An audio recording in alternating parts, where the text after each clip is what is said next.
Le chef d'état-major général des armées aux côtés des troupes en première ligne dans la région de l'Est, le général Moïse Minungu, était sur le terrain aujourd'hui même.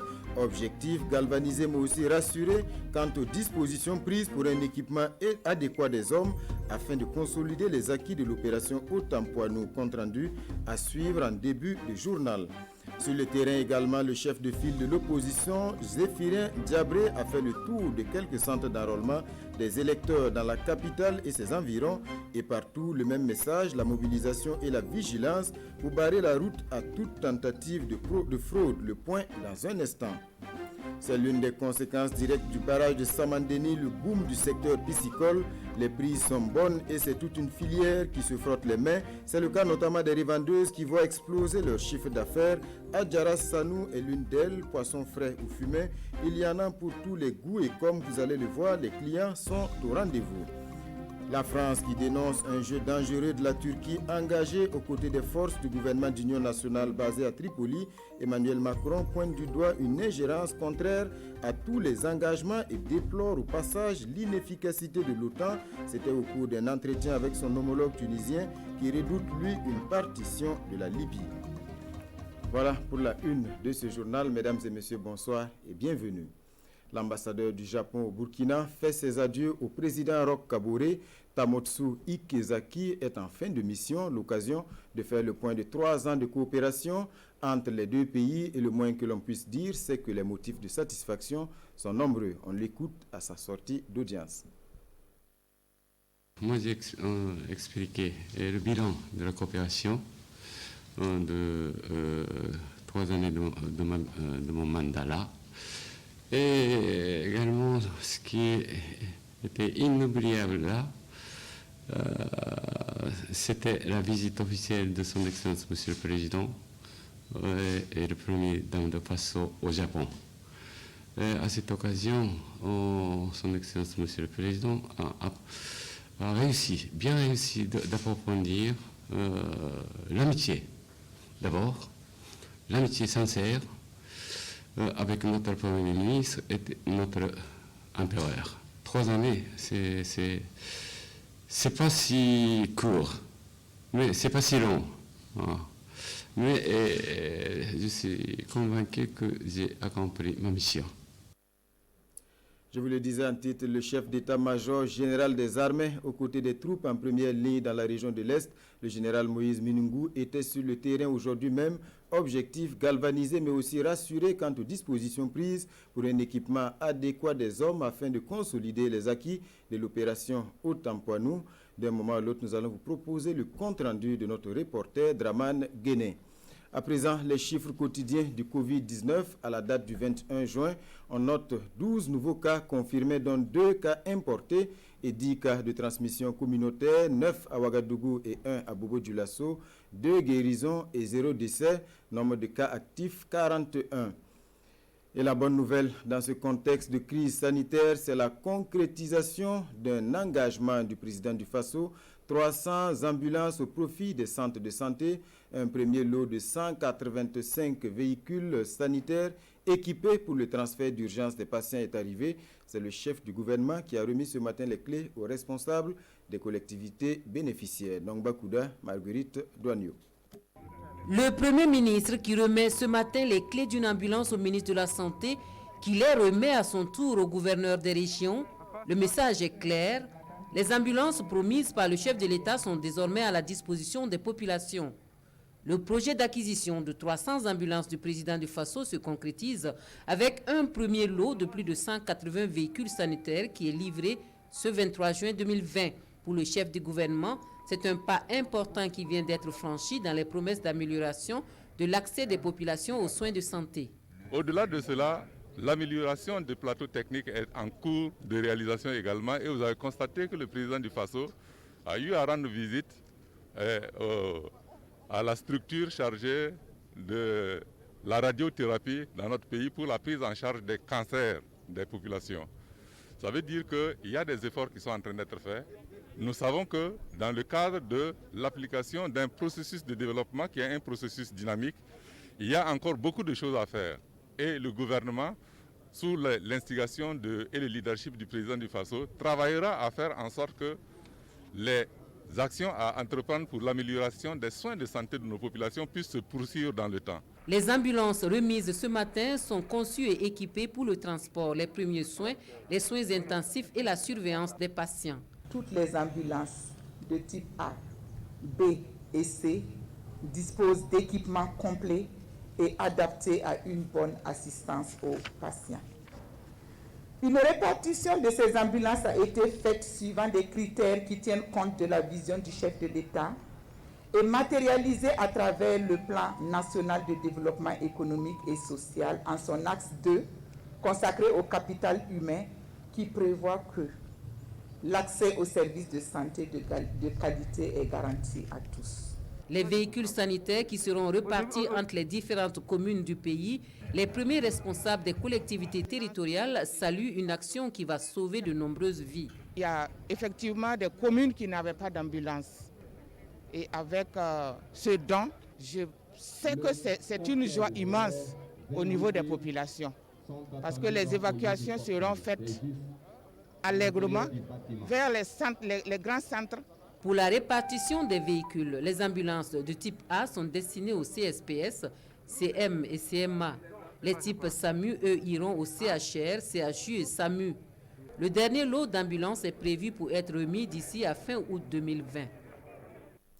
L'heure de vérité pour les 2000 élèves candidats aux examens du CEP et du BEPC franco-arabe. Cachetin et distanciation sont de rigueur dans les salles de composition. C'est le ministre de l'Éducation nationale qui a lancé les épreuves ce matin à l'école franco-arabe Madersa centrale de Ouagadougou. Urbain Benito Sommet et Marguerite Douaniou. Il est 7 heures. Le ministre en charge de l'Éducation nationale ouvre l'enveloppe contenant les premières épreuves pour les examens de certificat d'études primaires et de brevet d'études du premier cycle à l'école franco-arabe Madersa centrale de Ouagadougou et qui marque le coup d'envoi pour la composition dans les autres centres. Environ 2224 élèves prennent part à ces examens, dont la tenue décalée de celle des examens classiques n'est pas sans raison. Il y a des élèves qui prennent part aux deux examens. Les examens organisés par la communauté musulmane du Burkina, mais aussi les examens classiques sont organisés par le ministère en charge de l'Éducation nationale. Et donc, ils pourront donc effectivement prendre part au CEP classique, au baccalauréat aussi classique.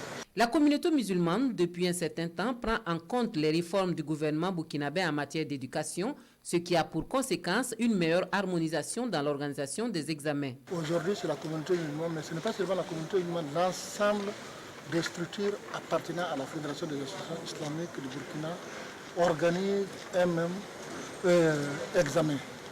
Donc, bien sûr, cela va faciliter la tâche du ministère de l'Éducation nationale et cela va nous permettre effectivement d'organiser. Déjà, le gouvernement organise le CEP bilingue franco-arabe et les réformes ont été entreprises dans quelques années. Nous allons organiser le BPC bilingue franco-arabe également. Donc, cela montre que les communautés adhèrent à la réforme de l'État pour ce sous-système de l'éducation. Les examens du CEP et du BPC qui se déroulent dans le contexte de la crise sanitaire liée à la maladie, à coronavirus, toujours d'actualité, les consignes d'hygiène et de distanciation physique sont strictement respectées. Pour la session du baccalauréat, c'est la date du 1er juillet 2020 qui est retenue pour la composition des épreuves. Je vous le disais en titre, le chef de file de l'opposition lui a fait le tour de quelques centres d'enrôlement biométrique à Ouagadougou et ses environs, une sortie de terrain pour s'assurer du bon déroulement de l'opération et pour encourager les citoyens à s'inscrire. Zéphirin Diabré appelle également à la vigilance pour barrer la route à la fraude. Adama Guiti et Fousseni Kindo.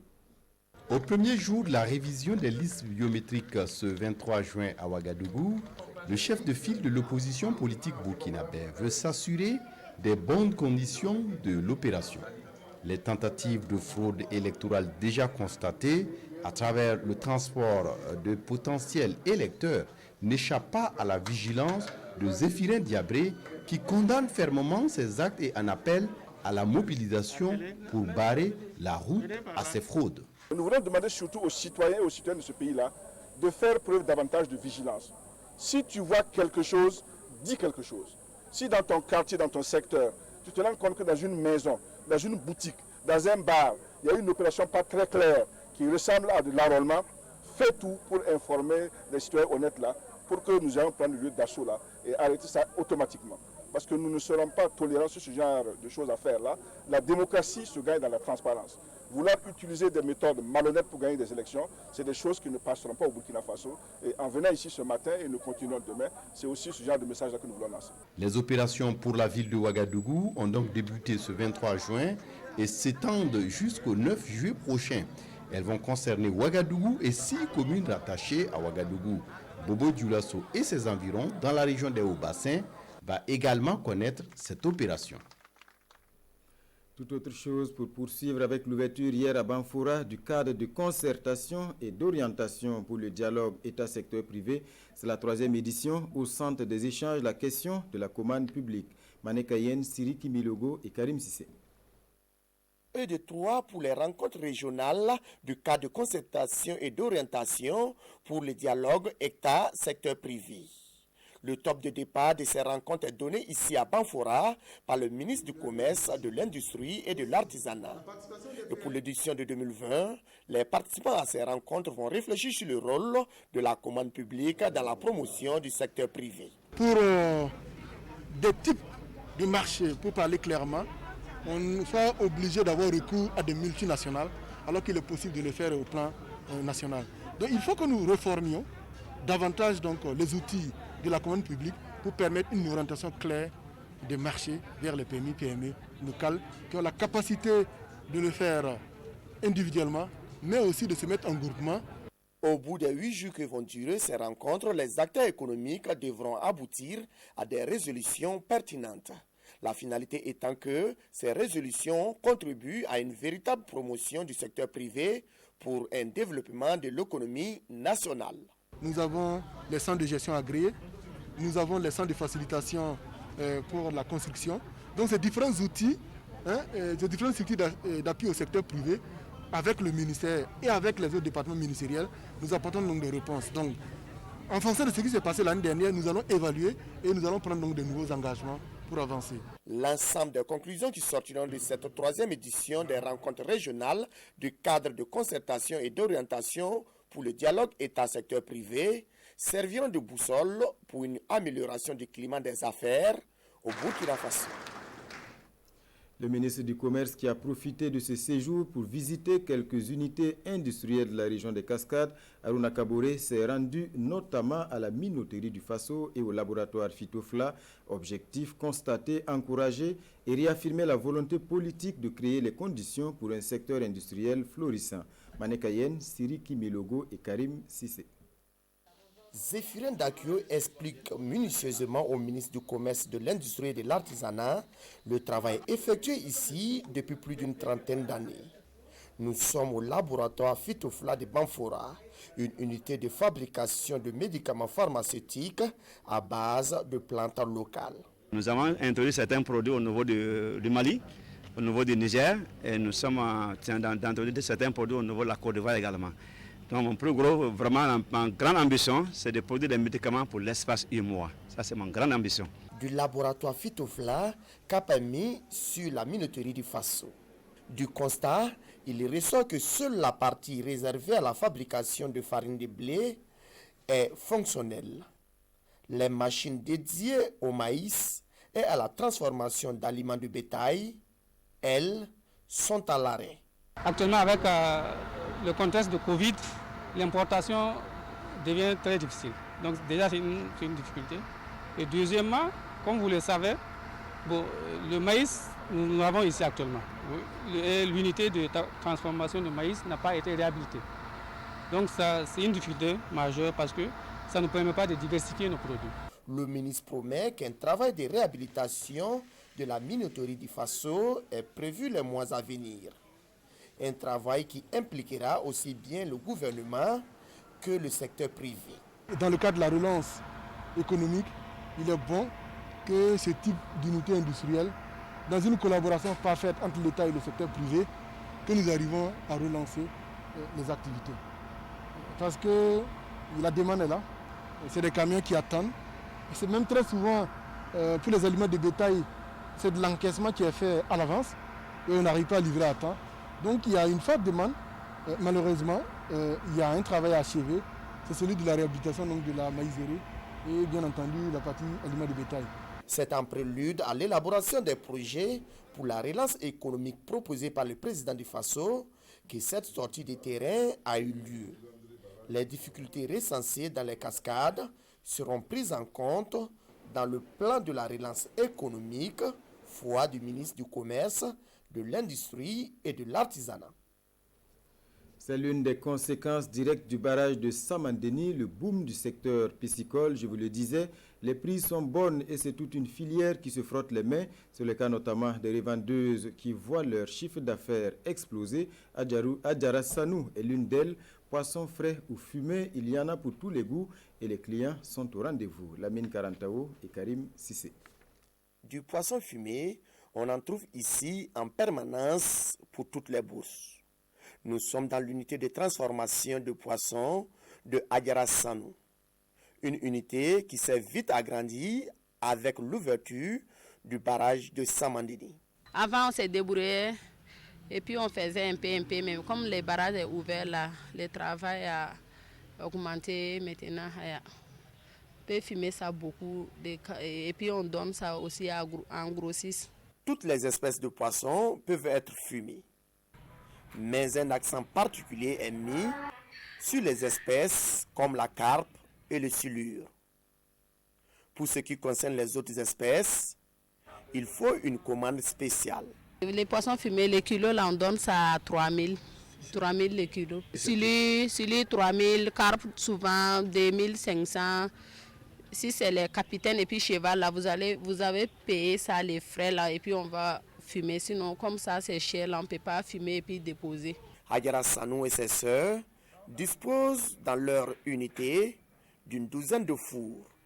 Un nombre de fours qui leur permet de varier les productions de poissons fumés en fonction de la plus ou moins forte demande. Par jour, on peut faire 1 tonne, souvent. 1 tonne, on peut fumer par jour, comme on est beaucoup là, et puis comme il y a beaucoup de fours là. Dame Sanou vend aussi du poisson frais. Elle a mis en place un réseau de ravitailleurs qui sillonnent les coins et recoins du barrage de Samandeni. Nous venons ici au barrage pour acheter du poisson. Nous achetons presque toutes les espèces de poissons. C'est notre patronne qui nous envoie pour tous ces achats. À noter que beaucoup d'usagers de la route Bobo-Faramana marquent volontiers un arrêt pour s'approvisionner en poissons. Quand on a l'occasion de venir dans la zone, c'est toujours une bonne occasion de pouvoir effectivement s'intéresser aux produits de la localité, en l'occurrence le poisson frais. Et donc aujourd'hui on a la chance, un peu de poisson. À Bobo, là, quand ils viennent là, nous on baisse à 1250. Donc avant c'était 1000 francs, mais c'est pas pourquoi ils ont augmenté ça. Et ici là c'est 1000 francs. Voilà, donc ça cause à chaque fois qu'on passe, on s'arrête. Des difficultés, Adjara Sanou en rencontre dans son activité. Difficultés qui sont entre autres le manque de formation et l'insolvabilité de certains de ses clients. Elle nous confie faire tout de même de bonnes affaires. On peut vendre 500 000, 800 000 aussi, on peut vendre ça par jour. S'il y a beaucoup de capitaines là même, on peut vendre 1 million par jour. Le souhait de cette femme est que tout soit mis en œuvre pour sauvegarder le barrage de Samandeni. Un vœu sans doute partagé par l'ensemble des acteurs du domaine de la pêche. Voilà pour ce constat, lancement officiel ce matin de la campagne 2020-2021 du Mungbin, une production portée à bout de bras par l'association Burkindi Bara. Les producteurs des 13 régions se sont retrouvés ici à Ouagadougou pour tirer les enseignements de la campagne passée et prendre des mesures pour mieux faire cette année. Roger Kam, Christine Koulibaly. Satisfaction de l'association Burkindi Bara, tant du travail des producteurs du Mungbin que de l'accompagnement des partenaires qui ont permis d'accroître la production de la légumineuse dans toutes les 13 régions du Burkina Faso. Et ce sont plus de 15 000 tonnes de Mungbin qui ont été produites et commercialisées la saison dernière. La campagne passée, qui a eu d'énormes difficultés au regard de la situation nationale, mais nous entendons en tout cas tenir la promesse annuelle de lancement de campagne et qui a lieu ce matin. Et espérer que Dieu et les man nous assurent une année, en tout cas agricole, abondante, et pour quand même compenser tous les maux qui minent notre paix, qui minent en tout cas nos attentes. Pour la campagne qui est ici lancée, l'association se fixe pour objectif la relance de la production du mung bean. Pour ce faire, les producteurs peuvent compter sur l'accompagnement de l'Union des coopératives agricoles solidaires et le ministère de tutelle. Là où sont les producteurs, là où ils sont engagés, là où ils mettent en place une dynamique pour améliorer, pour accroître la production, nous ne faisons que les encourager. Vous savez que le mung bean, c'est une légumineuse qui a de très grandes valeurs nutritives. Nous ne pouvons qu'encourager les producteurs à aller dans le sens de la production. Toute chose qui permettra au Burkina Faso de répondre à la forte demande nationale et internationale. Suite de la visite des infrastructures du programme d'appui au développement des économies locales dans la région du Moun, jeudi dernier, le coordinateur et les autorités locales étaient dans les provinces du Moun et du Nayala où plusieurs infrastructures socio-économiques sont en chantier. Samson Bationo, Edouard Ouedraogo et Karim Ouedraogo.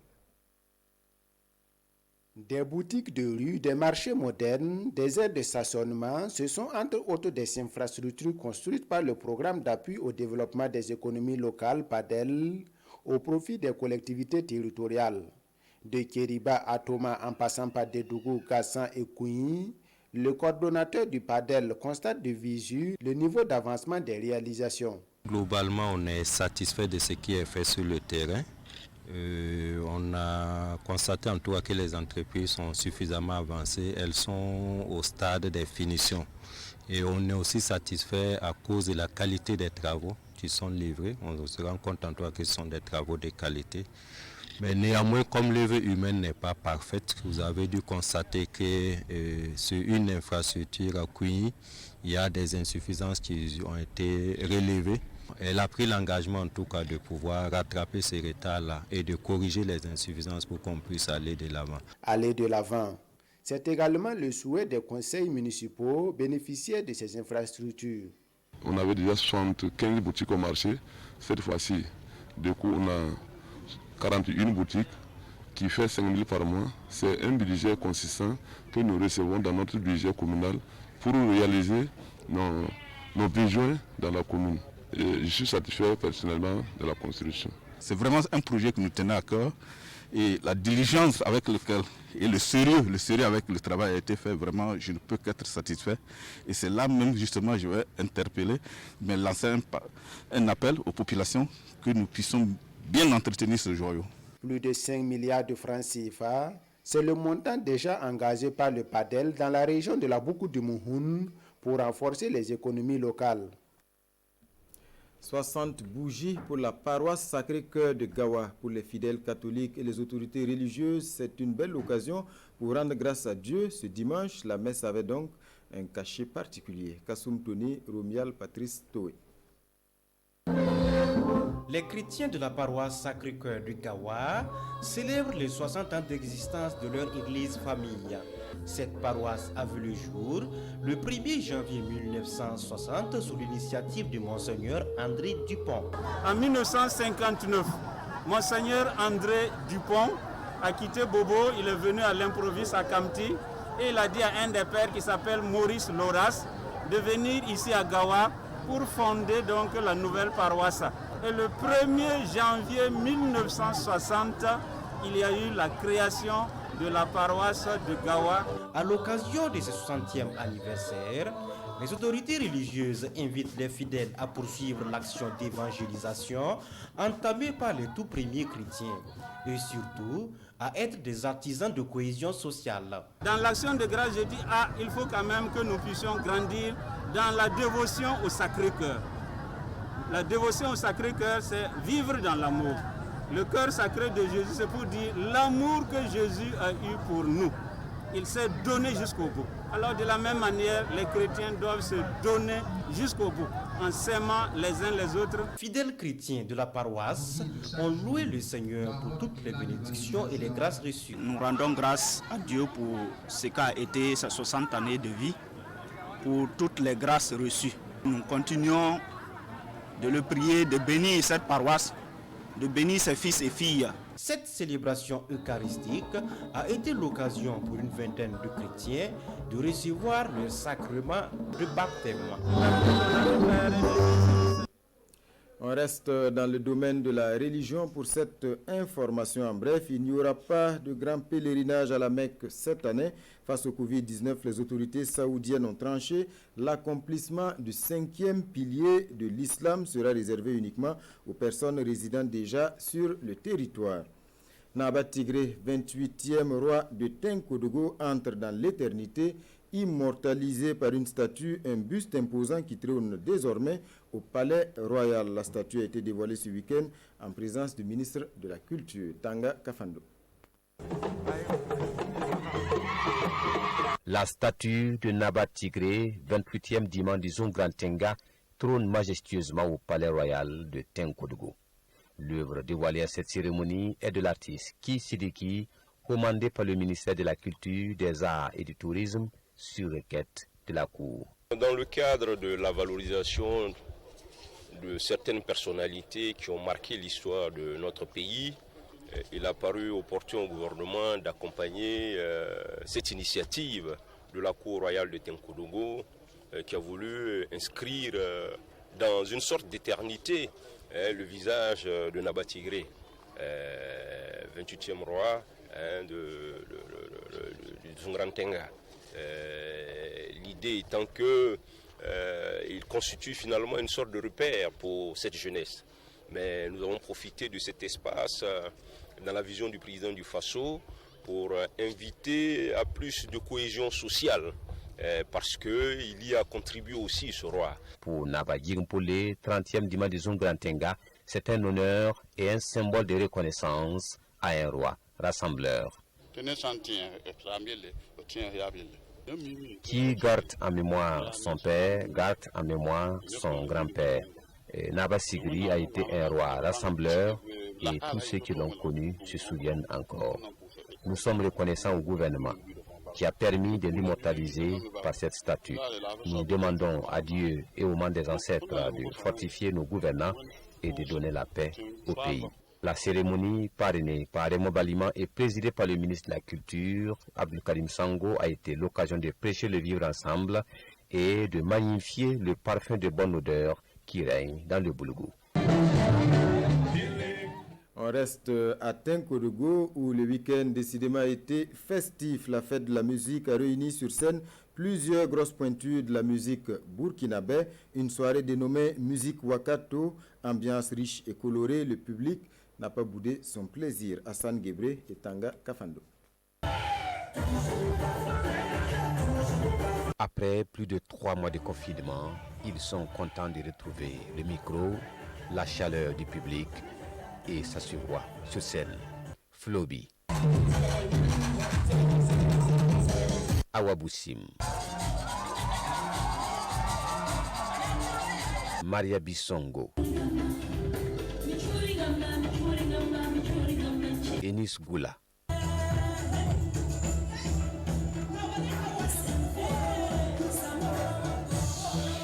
Don Sharp.